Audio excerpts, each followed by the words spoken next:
नमस्कार अनि स्वागत छ तपाईहरुलाई। हामी आज देशकै सबैभन्दा जेठो विश्वविद्यालय त्रिभुवन विश्वविद्यालयको बारेमा चर्चा गर्नेछौँ।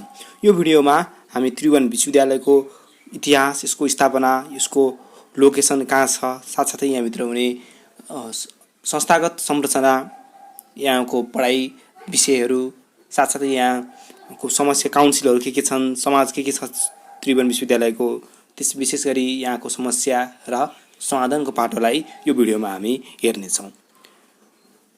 स्थापनामा जाँदाखेरि यो 25 जुन 1959 अर्थात् 11 असार 2016 सालमा भएको थियो। नेपालको सबैभन्दा पुरानो विश्वविद्यालयको रूपमा यसलाई लिइन्छ। विश्वकै 12औं ठुलो विश्वविद्यालय हो यो चाहिँ, जुन चाहिँ विद्यार्थी लिने अर्थात् स्टुडेन्ट इनरोलमेन्टको आधारमा सबैभन्दा ठुलो विश्वको 12औं मध्येमा पर्दछ। यो विश्वविद्यालय त्रिभुवन जुन शाह वंशका राजा थिए त्रिभुवन, उनकै नाममा राखिएको हो। त्यो बेलामा त्रिभुवन विश्वविद्यालयको स्थापनाका लागि एउटा उच्च स्तरीय समिति बनाइएको थियो, जहाँ चाहिँ लक्ष्मीप्रसाद देवकोटा, जसलाई नेपाली साहित्यका महाकवि पनि भनिन्छ, उनी पनि त्यसका सदस्य थिए, जुन चाहिँ 500 रोपनीबाट सुरु गर्ने भनिएको थियो र अहिले 154.77 हेक्टर जमिनसम्म फैलिसकेको छ। जनवरी 8, 2013 मा सरकारले त्रिभुवन विश्वविद्यालयलाई केन्द्रीय विश्वविद्यालयको रूपमा मान्यता दिएको थियो। संसारका सबैभन्दा धेरै विद्यार्थी लिने मध्येमा इन्दिरा गान्धी युनिभर्सिटी पर्दछ, खुला विश्वविद्यालय पर्दछ, जुन चाहिँ भारतमा रहेको छ, जसले 34,79,979 जना विद्यार्थीलाई लिएको छ।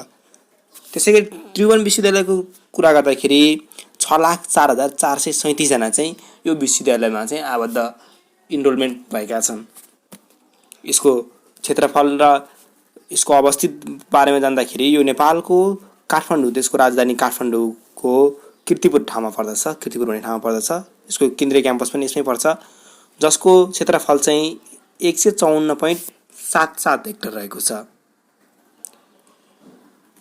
यसको एकाडेमिक अर्थात् पठन पाठनतर्फमा जाँदाखेरि 5वटा टेक्निकल इन्स्टिट्युटहरू छन्, त्यसै गरी 4वटा चाहिँ जेनरल इन्स्टिट्युटहरू छन्। 5वटा टेक्निकल इन्स्टिट्युटमा मेडिकल छ, institute of medicines, engineering, forestry, agriculture and animal science र साइन्स एन्ड टेक्नोलोजी, यो चाहिँ टेक्निकल इन्स्टिट्युट भए। त्यसै जेनरल फ्याकल्टिजमा चाहिँ humanities, social science, management, education र ल, यो 4वटा चाहिँ जेनरल फ्याकल्टिज अन्तर्गत पर्दछ।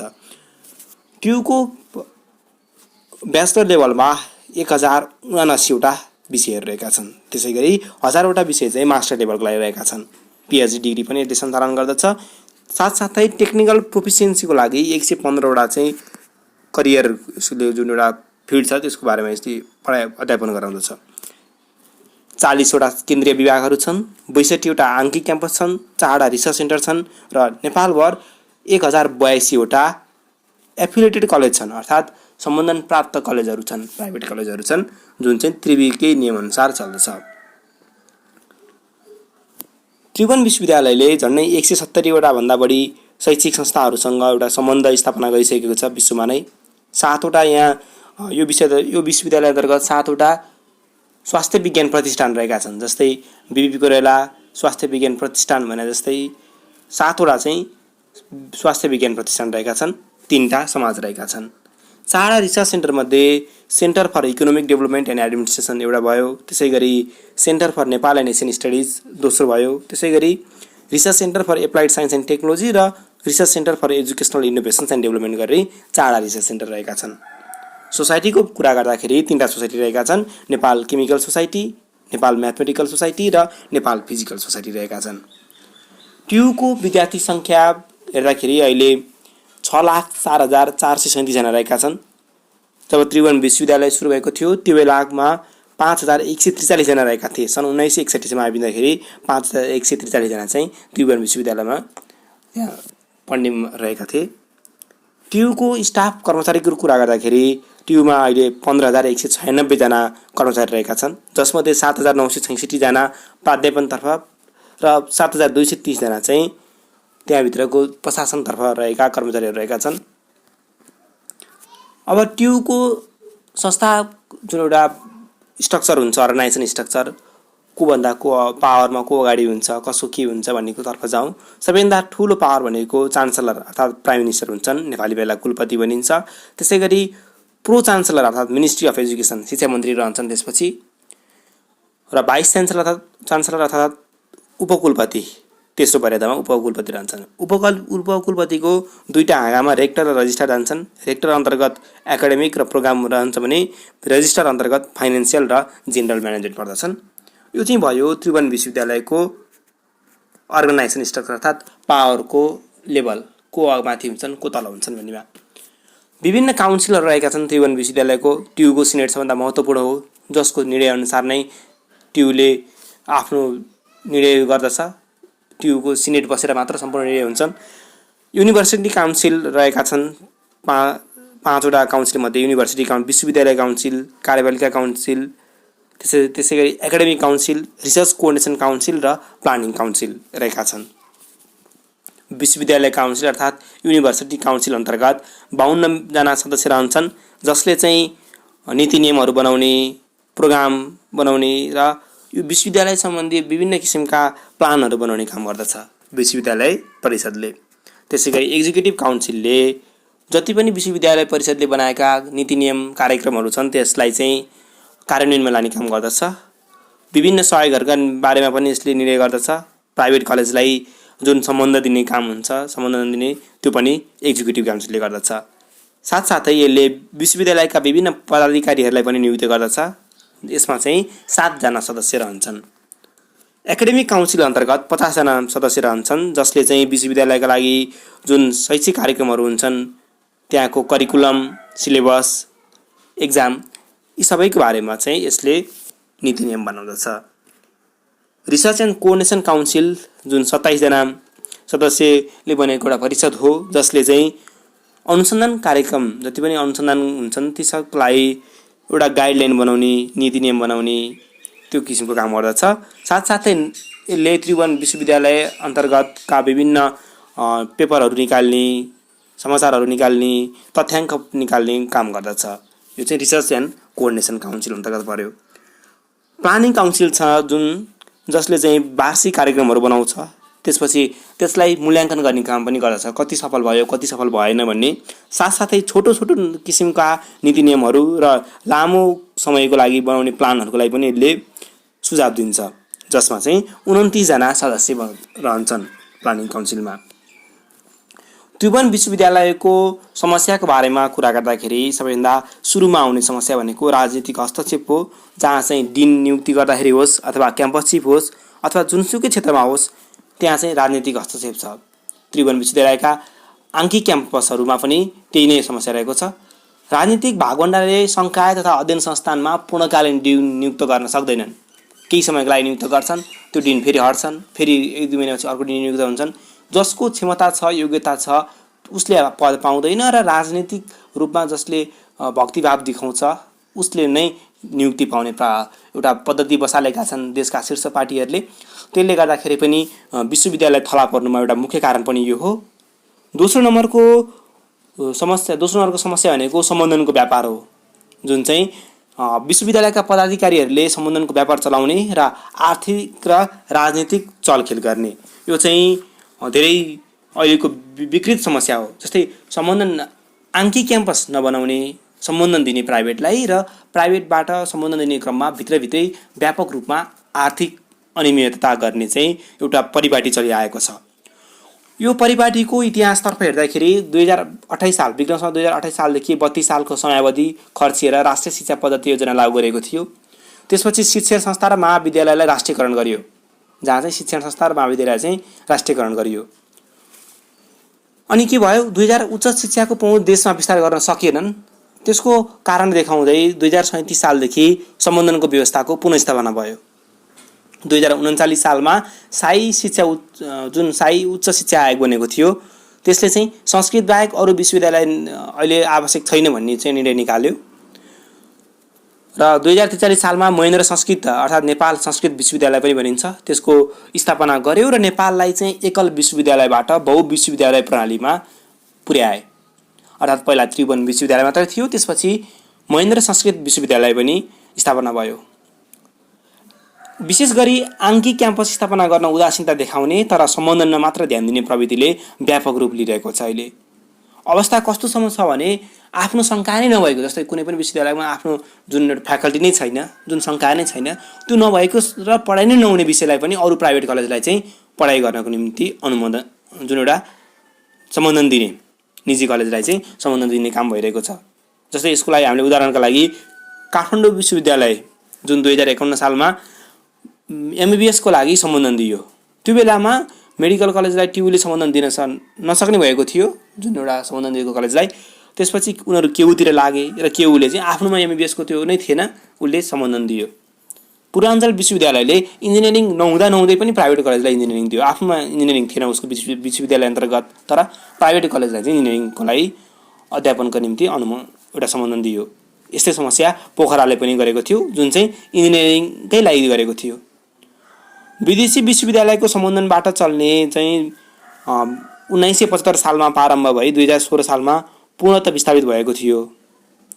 जुन चाहिँ विक्रम सम्वत 1975 सालमा चाहिँ सुरु भएको थियो र 2016 सालपछि चाहिँ पूर्ण विस्थापित भयो त्रिभुवन विश्वविद्यालय बनिसकेपछि। तर 2050 सालपछि चाहिँ यसको फेरि सुरुवात भयो र विश्वविद्यालय विदेशी सम्बन्धन लिने र शिक्षामा चाहिँ एउटा व्यापक रूपमा महँगीको बढ्ने हुन्छ नि, लेभल अनुसारको शिक्षामा विभेद चाहिँ स्थापनालाई चाहिँ एउटा व्यापक रूपमा चाहिँ जरो गाड्यो।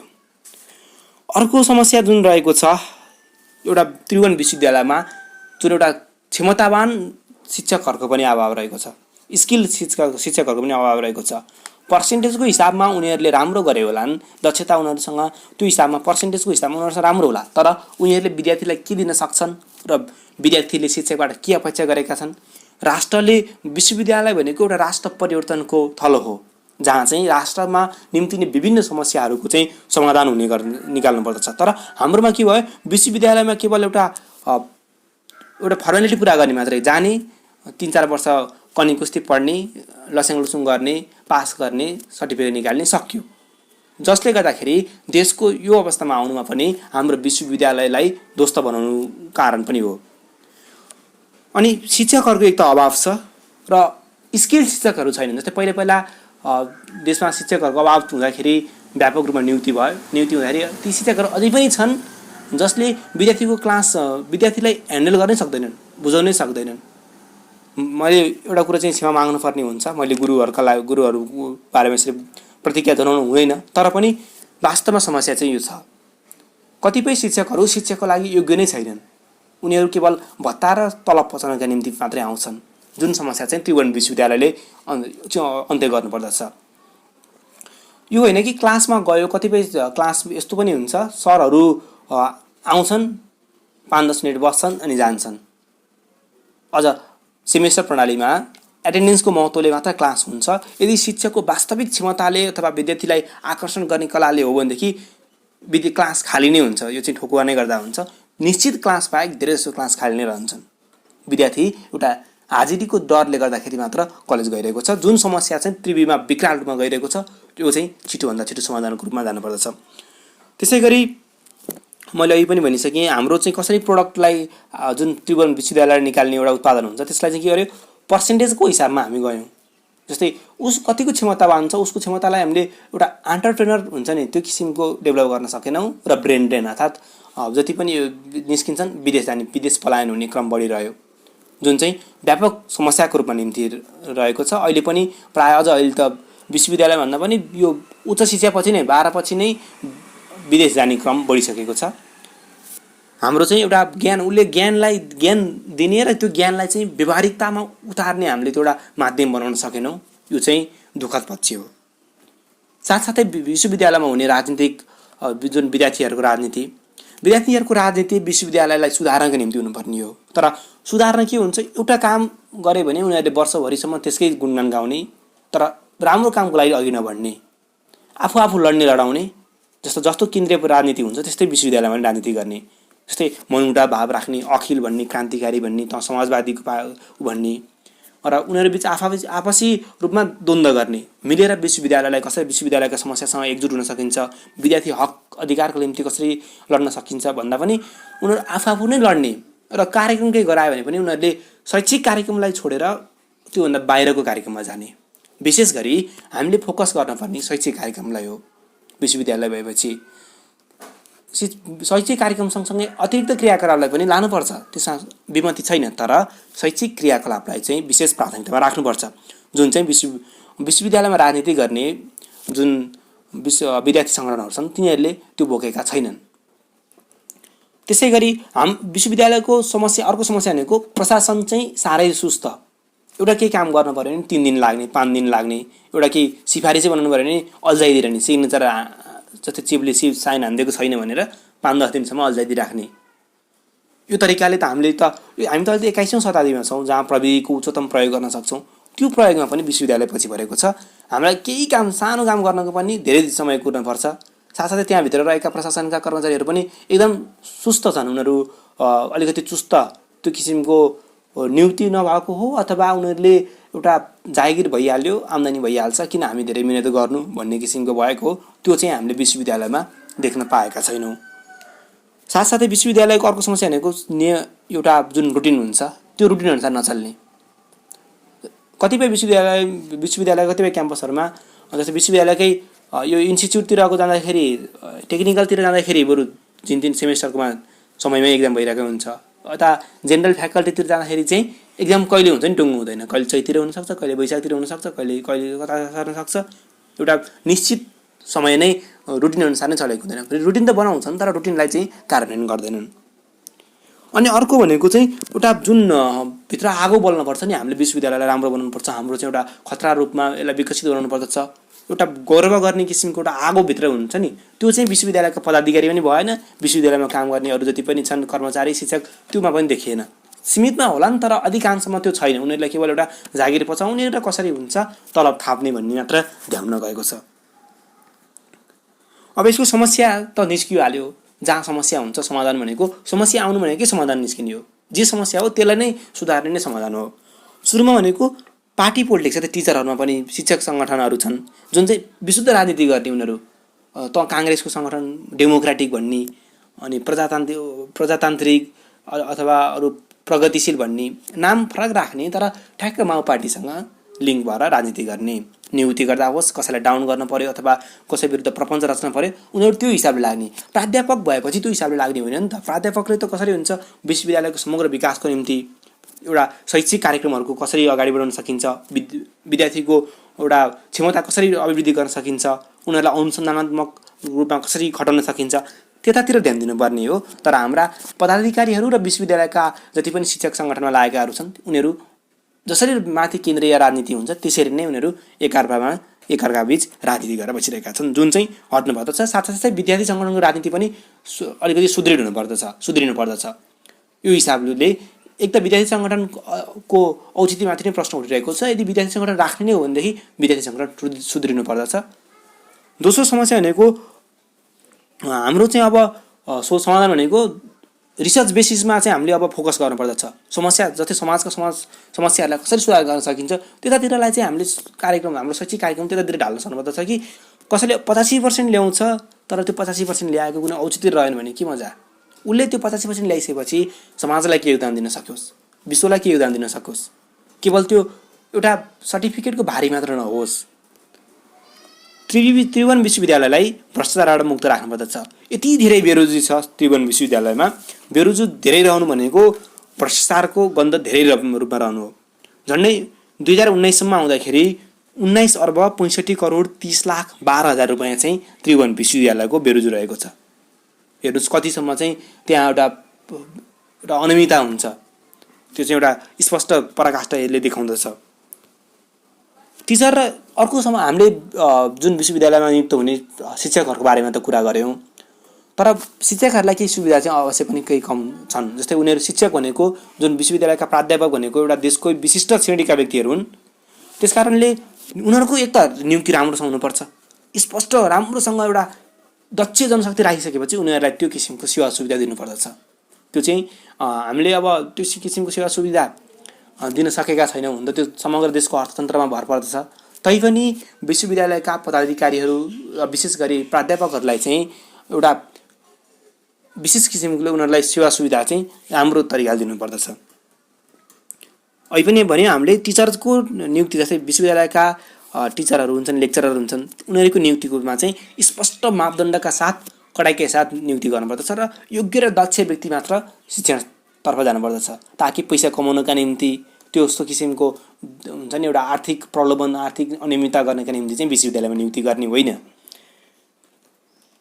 अब आउँछ प्रशासनतर्फ। प्रशासनमा जति पनि कर्मचारी छन्, अधिकांश कर्मचारी सुस्त छन्। उनीहरूको क्षमता कि त अभिवृद्धि गर्नु पर्यो, कि त भने गोल्डन ह्यान्डसेक गर्नु पर्यो, विदाई गर्नु पर्यो, नयाँ एकदम क्षमतावान प्रशासक नियुक्ति गर्नु पर्यो। किनकि देशमा बेरोजगार यति छ, युवा पुस्ता कति बेरोजगार छन्, खाडीमा छन्, अमेरिका कतार छन्। उनीहरू जाहिरका लागि तयार छन्, उनीहरू आफ्नो क्षमता देखाउन तयार छन्। उनीहरूलाई नै राखे नै हो भने पनि नि उनीहरूलाई पहिला दक्ष बनाउनु पर्यो। त्यो किसिमले अगाडि बढ्नु पर्दछ। अब डिन क्याम्पस चिफ चाहिँ उनीहरूको क्षमता, अनुभव, ज्ञानको हिसाबमा हुनुपर्दछ। राजनीतिक भागवण्डाको बारेमा चाहिँ हुनु हुँदैन, यो चाहिँ अन्त्य हुनुपर्दछ। यदि यो भयो भने हाम्रो विश्वविद्यालय, त्रिभुवन विश्वविद्यालय मात्र नभएर अरू पनि विश्वविद्यालय छन्, ती सबै विश्वविद्यालयको चाहिँ समग्र रूपमा चाहिँ एउटा अवस्था सुध्रिन्छ। यो समस्या समाधान चाहिँ एउटा मात्र विश्वविद्यालय नभएर यो समग्र विश्वविद्यालयकै समस्या हो है। हामीले त्रिभुवन विश्वविद्यालयको अहिले केस स्टडी गर्दैछौँ, तर समस्या चाहिँ यो सबैको हो। तपाईँलाई आजको जानकारी कस्तो लाग्यो कृपया कमेन्ट गर्न नभुल्नुहोला। साथसाथै हाम्रो च्यानललाई सब्स्क्राइब गर्नुहोला।